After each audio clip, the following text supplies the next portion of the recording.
havia um pensamento corrente. Veja, nós estamos aí num período entrando no neoliberalismo, na globalização, etc. Há um enorme refluxo do movimento sindical e a concepção por parte dos sindicatos, vinda já do tempo da ditadura, de que o sindicato que oferecia algum serviço, por exemplo, o sindicato de metalúrgicos que oferecia assistência médica odontológica, que esse era um sindicato pelego. Porque um sindicato de verdade, um sindicato confiável, um sindicato lutador, não precisava oferecer serviço. Ele, por ser combativo, teria o número de sócios e os recursos necessários para fazer andar a sua própria máquina. Nós entendemos, talvez tenhamos sido dos primeiros a perceber isto, que os tempos tinham mudado, né? E que era inútil dizer a união faz a força, né? Unidos venceremos, que esta conversa já não trazia mais ninguém para lugar nenhum. E que era preciso, para ter sócios, mostrar para o médico de que era um muito bom negócio para ele ser sócio, que ele estava perdendo uma excelente oportunidade se não fosse sócio.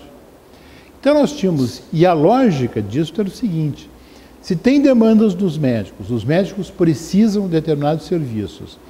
Quem mais do que nós, ou quem melhor do que nós, que somos médicos, estamos aqui dentro, pode identificar a melhor maneira de fazer isso?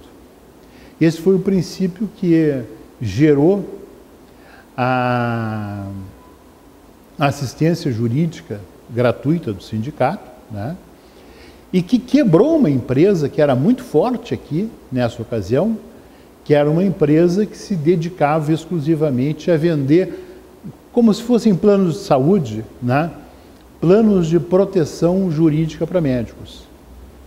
Essa empresa, não sei se quebrou, mas, enfim, desapareceu do mercado.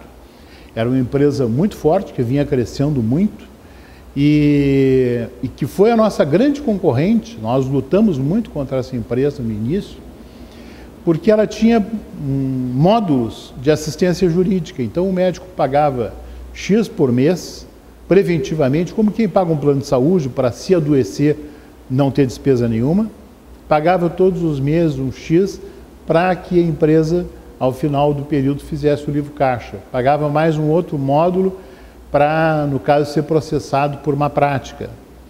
E por aí, e assim por diante. Então, para fazer um módulo para fazer a parte trabalhista de empregador do médico, que emprega a secretária, a enfermeira, auxiliar de enfermagem, enfim, né? Então, nós tínhamos que ir ao interior do estado, foi o nosso campo de batalha mais intenso, e mostrar para os médicos que nós éramos capazes de fazer tudo aquilo mais barato do que essa empresa fazia, e eu dizia ainda de brinde, tu ganha um título de sócio do sindicato, porque nós vendíamos o serviço mais barato do que o nosso concorrente, e além disso, o médico tornava-se sócio do sindicato e passava a ter todas as vantagens, enfim, né, e proteções daí decorrentes do fato de ser sócio.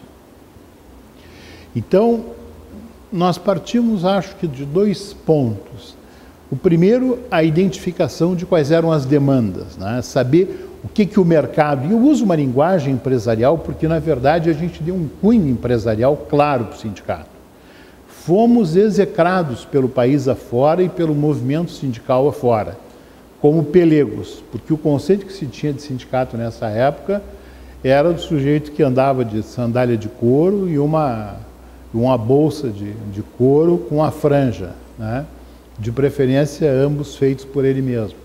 Se fazia uma reunião sentado no chão e pichava parede quando chegava de noite, né?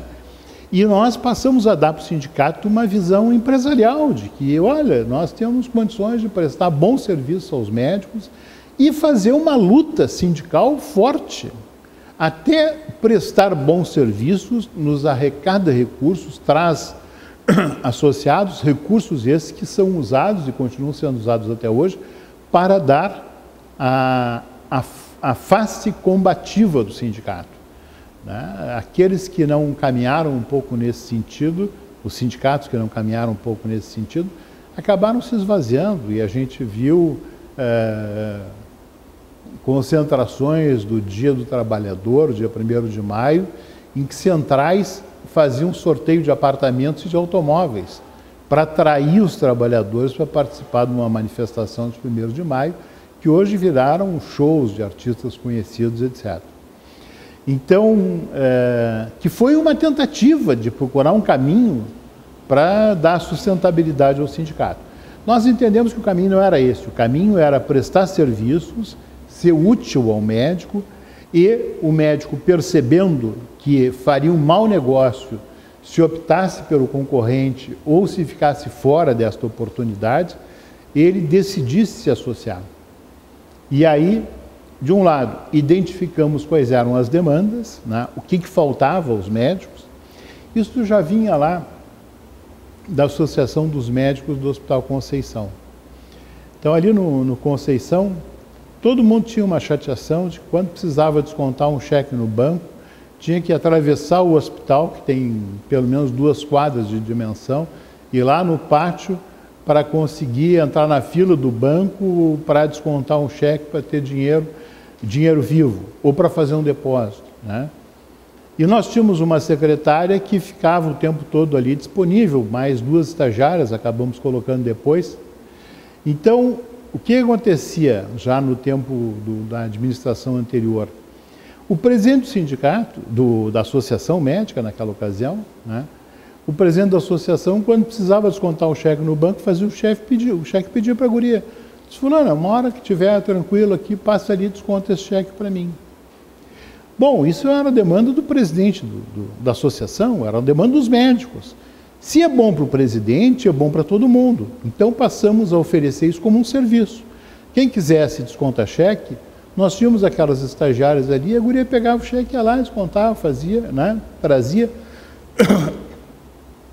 E principalmente, havia um temor enorme, isso na associação e depois no sindicato também, dentro da própria diretoria, havia muito medo das coisas do dinheiro, de lidar com o dinheiro, isso é dinheiro dos médicos. Vai que essa guria desconta esse cheque e dá um desfalque, e aí como é que vai ser, enfim. Então muita coisa deixava de ser feita por esses temores de que alguma coisa ruim pudesse acontecer.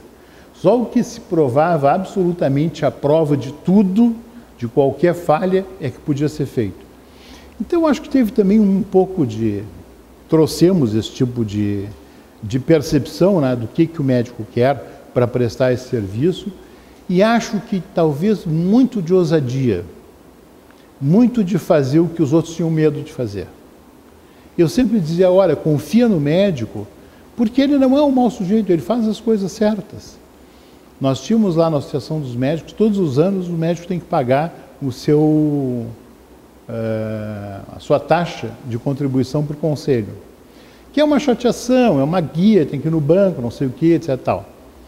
Nós lá decidimos, olha, quem quiser, deixa a sua guia aqui com a secretária, que nós vamos pagar e depois o médico nos paga. Isso na diretoria da associação foi um horror. Eu tive que me comprometer que pagaria do meu próprio bolso. Se algum dos médicos... Claro que todos os médicos pagam. Ora, se o médico não vai pagar a sua taxa, a sua anuidade no conselho para ficar com o dinheiro por uma esperteza, né? Mas tinha muito esse temor. Então, acho que teve também muito de ousadia nesse crescimento, de fazer o que os outros sempre tiveram medo de fazer.